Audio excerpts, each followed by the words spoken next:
And I say unto you, make to yourselves friends of the mammon of unrighteousness, that when ye fail, they may receive you into everlasting habitations.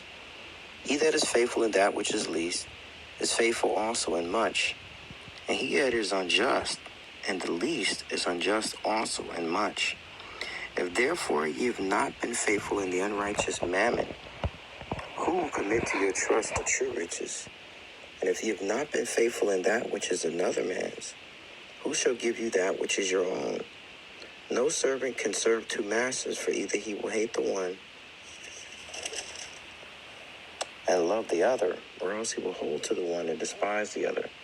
Ye cannot serve God and mammon. And the Pharisees also, who were covetous, heard all these things, and they derided him.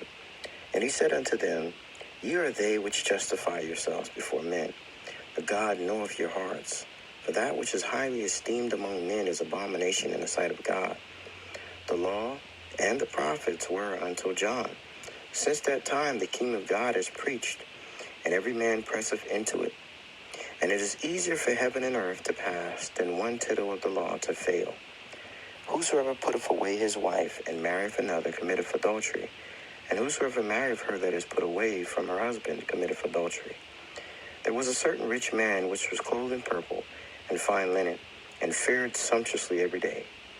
And there was a certain beggar named Lazarus, which was laid at his gate full of sores, and desiring to be fed with the crumbs which fell from the rich man's table.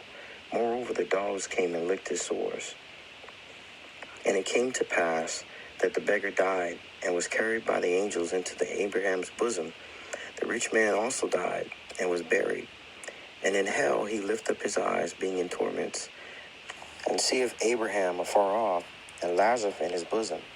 And he cried and said, Father Abraham, have mercy on me, and send Lazarus, that he may dip the tip of his finger in water, and cool my tongue, for I am tormented in this flame. But Abraham said, Son, remember that thou in thy lifetime receivest thy good things, and likewise Lazarus evil things. But now he is comforted, and thou art tormented.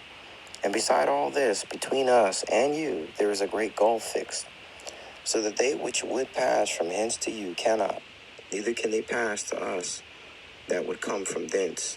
Then he said, I pray therefore, Father, that thou wouldest send him to my father's house.